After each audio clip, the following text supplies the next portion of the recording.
গোপাল, তুমি সহ্যের সীমা অতিক্রম করেছ। তোমার এত সাহস হয় কি করে? মহারাজ, আপনার অতিরিক্ত স্নেহই গোপালকে দুর্বিনীত করে তুলেছে। সেটাই দেখছি। এতদিন তুমি আমার ভালো মানুষই দেখেছ, এইবার তুমি দেখবে আমি কতটা নির্মম হতে পারি। আমার রাজ্যে কি আনন্দ হচ্ছে, কি বলবো।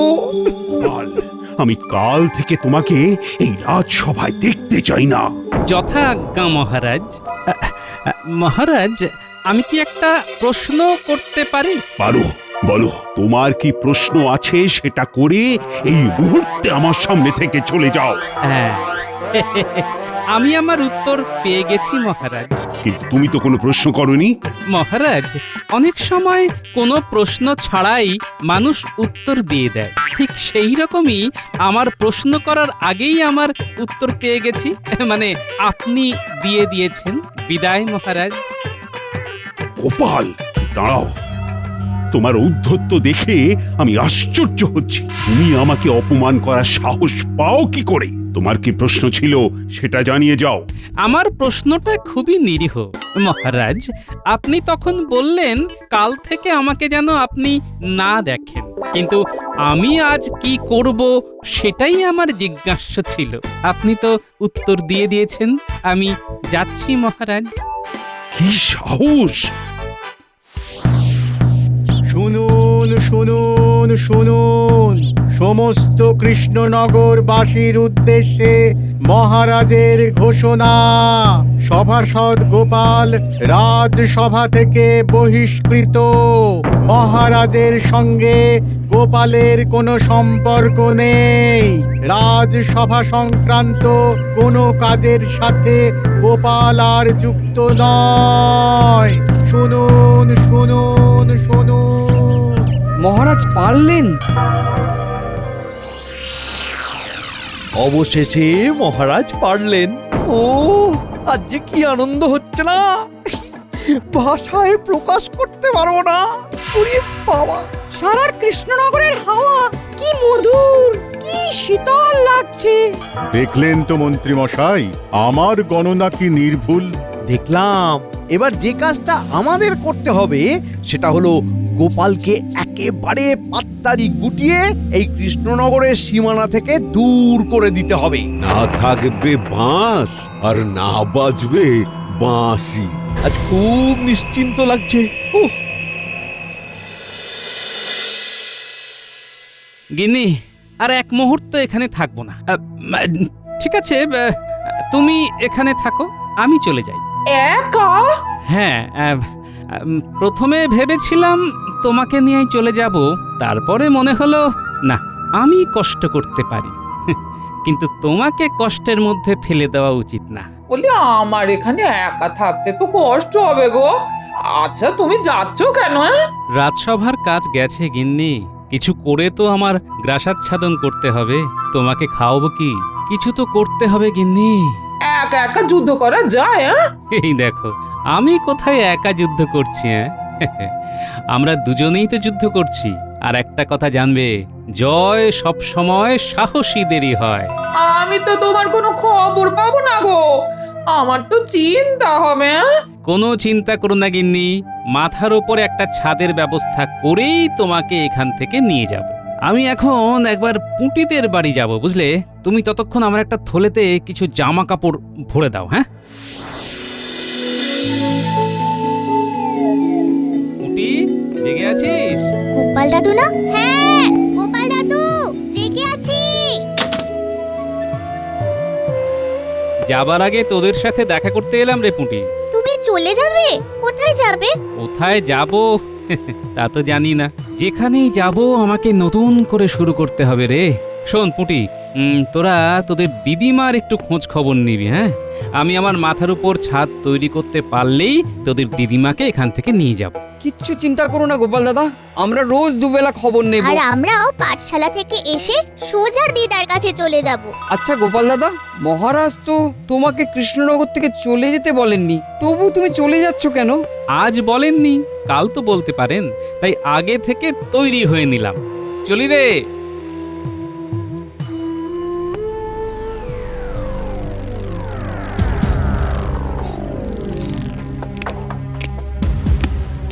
এ কি শুনলাম মহারাজ, আপনি গোপালকে আপনার সভা থেকে বহিষ্কার করেছেন? হ্যাঁ, তুমি ঠিকই শুনেছ। গোপালের অপরাধ? সীমাহীন। নিশ্চয়ই এই গুরুত্বপূর্ণ কাজটি আপনার মন্ত্রী করেছেন।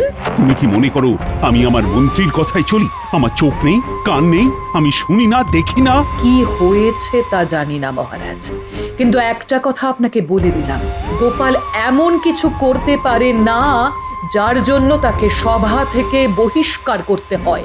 রানী, তুমি অন্ধ ভালোবাসার বশবর্তী হয়ে কথাগুলো বলছো। না, আমার ভালোবাসা অন্ধ নয় মহারাজ। আর আপনাকে একটা কথা জানিয়ে দিই, ঘুমন্ত রাজা আর জঘন্য মন্ত্রী একটা দেশকে শ্মশান করে দেয়। রানী, তুমি আমাকে ঘুমন্ত রাজা বললে? হ্যাঁ, আপনি ঘুমন্ত। আপনি আপনার চোখ খুলে ঘুমোচ্ছেন মহারাজ, তাই আপনার ঘুম ভাঙানো আমার পক্ষে সম্ভব নয়। রাজা হিসেবে আমি যা করেছি ঠিক করেছি।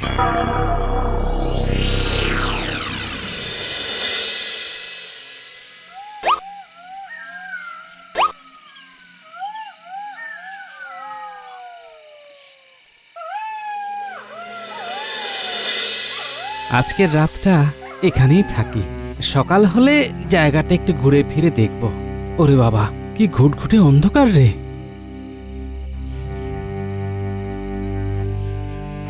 এই তো একটা গাছের শুকনো ডাল পেয়েছি।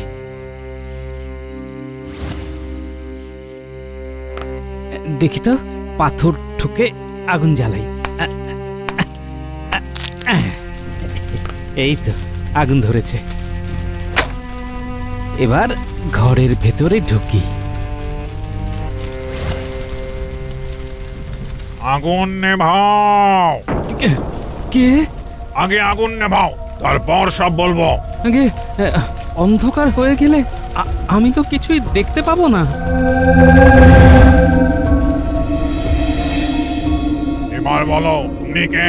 এখানে কেন এসেছো? আবার মুখে মুখে কথাও বলছো। আপনি যেই হন ওই রকম ধমকাবেন না, বুকটা না ধকধক করছে। একটু একটু মিষ্টি গলায় কথা বলুন না। জানো আমি কে? না বললে জানবো কি করে? আমি অন্ধকারে আপনাকে দেখতে পাচ্ছি না, না দেখলে আপনাকে জানবো কি করে? হ্যাঁ, এটা আমার চোখ। আমি যদি তোমাকে সম্পূর্ণ দেখা দিই তাহলে তুমি জ্ঞান হারাবে। শোনো, আমি হলাম ভূত শ্রেষ্ঠ ব্রহ্মদৈত্য। ওরে বাবা! বিনা অনুমতিতে আমার ঘরে ঢুকেছ কেন? কার কাছে অনুমতি নেব? ঘরের বাইরে তো কেউ ছিল না। কেউ যদি থাকতো তবে নিশ্চয়ই অনুমতি নিয়েই ঢুকতাম। ঠিক বলেছ, কিন্তু তবুও ভুল তো ভুলই, কি বলো? তাই শাস্তি তোমায় পেতেই হবে। শাস্তি? কি শাস্তি? না, তোমার ঘাড় মটকাবো না, তোমার কোনো ক্ষতি করব না, তোমাকে একটা কাজ দেব। এই কাজটা করতে পারলে ভালো, আর না পারলে আর না পারলে? আজীবন আমার গোলামি করতে হবে। আর করতে পারলে মুক্তি। হ্যাঁ, সারা জীবন ভূতের গোলামি করতে হবে? তাহলে তোর বউটার মুখ দেখা হলো না। হায় হায় হায় হায় হায়। কি ভাবছ? ভাবাভাবি সব বাদ দিয়ে কি করতে হবে শোনো। বলুন। আমার বাড়ির লাগোয়া এই যে জমি, এই জমিতে 1 বছরের মধ্যে ফসল ফলাতে হবে। যদি ফসল ফলাতে পারো তবে জমি তোমার, ফসলও তোমার। আর যদি না পারো তবে আজীবন গোলামি। আর ভয় পাওয়া যাবে না। এবার চোখে চোখ রেখে কথা বলতে হবে, যা হয় হবে। মহামহিম, একটা কথা, এতদিনে কেউ কি আপনার কাছে আসেনি? মানে আজ কি আমি একাই আপনার কাছে এলাম নাকি? হ্যাঁ, অনেকেই এসেছে, কিন্তু আমাকে দেখে তারা আর কেউ বাঁচেনি। শোনো, তুমি একমাত্র আমার সামনে এখনো দাঁড়িয়ে আছো। তোমার সাহস আছে, যাও রাতটা বিশ্রাম নাও, তারপর কাল সকাল থেকে কাজে লেগে পড়ো। ঠিক আছে মহামহিম।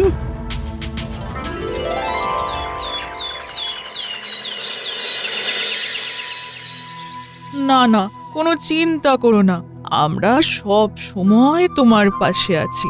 জানো দিদা, বাবা না বলেছে যে রাজ্যে গোপাল দাদা থাকবে না সেই রাজ্যে আমরাও থাকবো না। আচ্ছা দিদা, গোপাল রাজা এখন কি করছে বলো তো? এ জানে কোথায় রাত কাটালো, কোথাও থিতু হতে পারলো কিনা, কে জানে।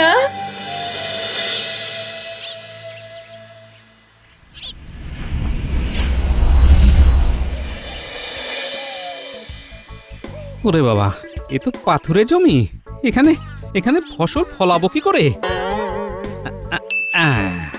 আরে তাই তো।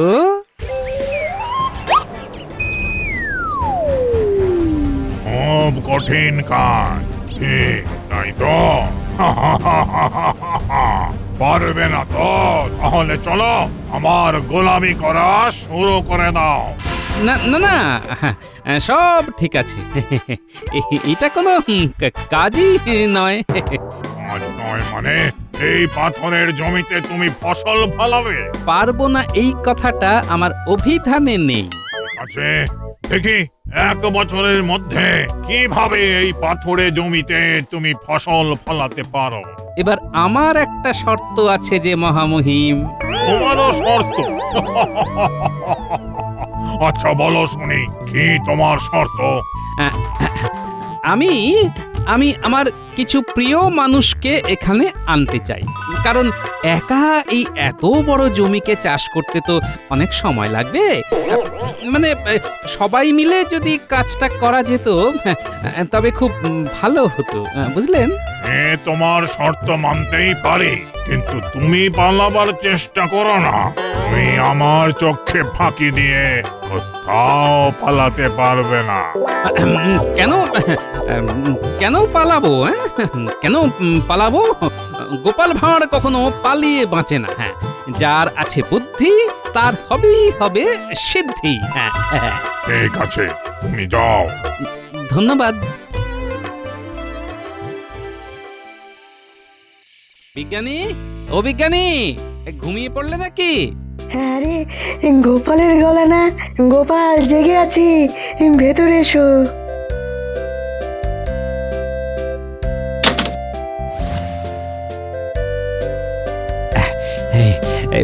তোমার কাছে এলাম বিজ্ঞানী। বলো, তোমার জন্য আমি কি করতে পারি? শোনো না, তুমি তুমি পাথুরে জমির ওপর ফসল ফলানোর কোনো উপায় বার করতে পারো? পারি মানে? দাঁড়াও, তোমায় দেখাচ্ছি।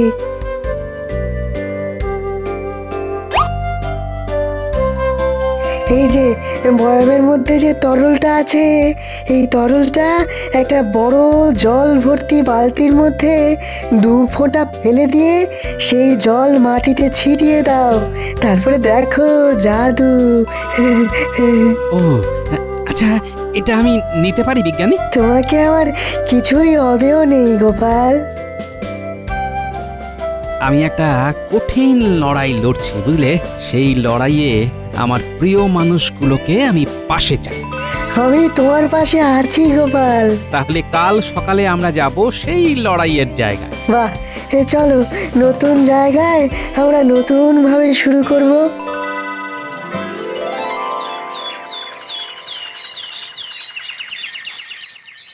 মহারাজ, মহারাজ, মহারাজ গোপাল। কি কি করেছে গোপাল? গোপালের এত বড় সাহস!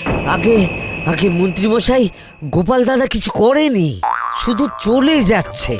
আমাদের রাজ্যের সীমানা শেষে যে পাথুরে প্রান্তর আছে সেইখানে চলে যাচ্ছে। ওর এ কে রে?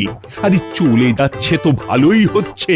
শুধু গোপাল দাদা তো যাচ্ছে না, সাথে অর্ধেক কৃষ্ণনগরও চলে যাচ্ছে। মানে আমাদের বিজ্ঞানী মশাইও তো দেখলাম গোপাল দাদার সাথে হাসতে হাসতে চলেছে, সাথে সভাকবিও আছে। এই মন্ত্রী, এসব কি হচ্ছে? গোপাল আমাদের সাথে এই সব করতে পারে না, কিছুতেই না। গোপালকে থামাতেই হবে। কাকে থামাবেন মহারাজ? গোপালকে? গোপালকে থামিয়ে কি হবে মহারাজ? যারা যাচ্ছে তারা স্বেচ্ছায় যাচ্ছে, এই যেমন আমিও যাচ্ছি। রানী, কি বলছো কি তুমি? তুমি এখান থেকে চলে যাবে? না না না না না, এ হতে পারে না। না মহারাজ না, আপনার কাছে আর এক মুহূর্তও নয়। একটা সহজ কথা যে সহজভাবে নিতে পারে না, তার কাছে আর যাই হোক থাকা যায় না। চলি, ভালো থাকবেন। চলো দাসী।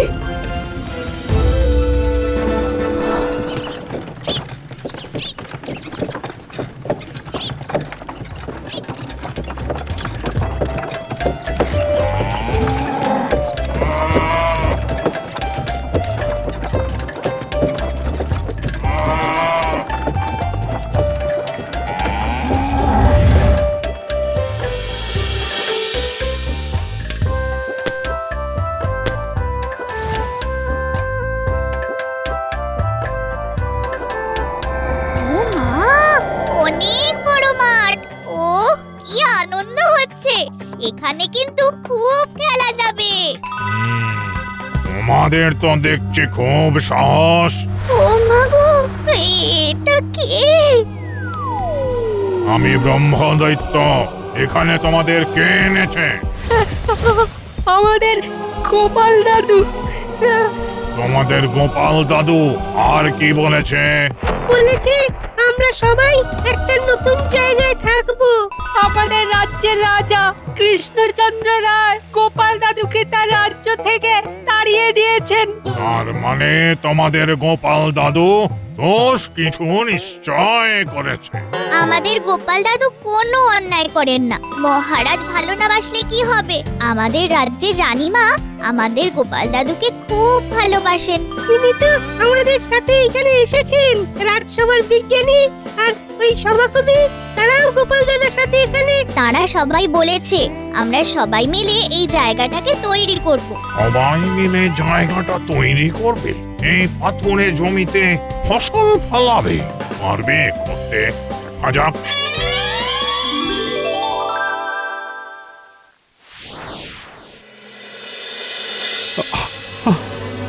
আমি কি তাহলে ভুল করলাম? হ্যাঁ, অবশ্যই ভুল করেছ। তোমার এটা বোকা বোকা রাগ। বোকা বোকা রাগ। সেদিনের ঘটনাটা একবার মনে করে দেখো। আজ গোপালের পেছনে লাগবো। পেয়েছি। এক কথাতে গোপালকে রাগিয়ে দেব। গোপাল, এই গাধা সম্পর্কে তোমার কি ধারণা? কেন মহারাজ, হঠাৎ সবকিছু ছেড়ে এই গাধা নিয়ে আলোচনা করার অর্থ? তুমি আমার সামনে এসে দাঁড়াও বলছি। এবার বলুন মহারাজ। আচ্ছা গোপাল, আমি কি আমার সামনে একটি গাধাকে দেখছি? হ্যাঁ মহারাজ, আমি যদি একটা আয়না হই তাহলে আপনি ঠিকই দেখছেন। মহারাজ, গোপাল আপনাকে উল্টে গাধা বললো। ছি গোপাল, ছি! তুমি তুমি পারলে? মহারাজ গাধা? হ্যাঁ, আমি মহারাজকে গাধা বলবো? আরে, আপনি কি পাগল হলেন? মহারাজ আমাকে একটা প্রশ্ন করেছেন, আমি তার উত্তরটা একটু রসিকতা করে দিয়েছি। মহারাজ তো এই ধরনের উত্তরে মজা পান। তুমি আমাকে কায়দা করে গাধা বলে দিলে, আর আমি এই কথাতে মজা পাবো? না না, আমি আপনাকে গাধা বলিনি মহারাজ। সত্যি বড় ভুল হয়ে গেছে।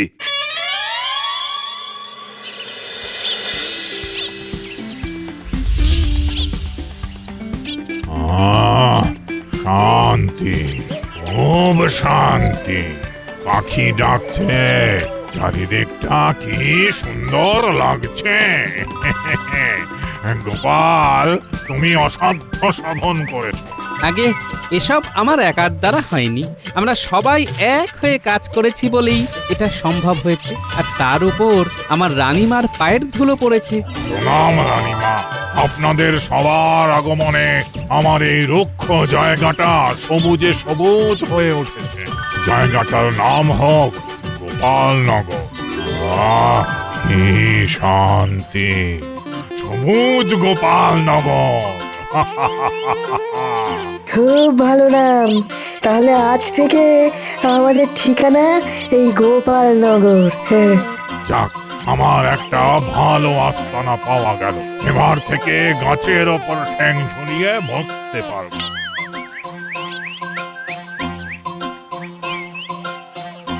গোপাল, আমি আর মন্ত্রী তোমার কাছে ক্ষমা চাইতে এসেছি। তুমি তুমি কৃষ্ণনগর ফিরে চলো। ভালো লাগছে না গোপাল, তুমি নেই, বিজ্ঞানী নেই, সভাকবি নেই, যেখানে দেখছি শুধু ফাঁকা। তুমি চলো গোপাল, তুমি না গেলে কার সাথে ঝগড়া করব বলো তো?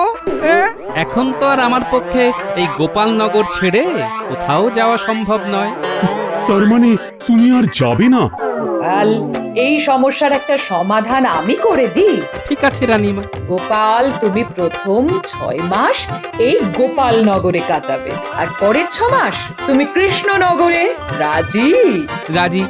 জয় গোপালের জয়, জয় গোপালের জয়।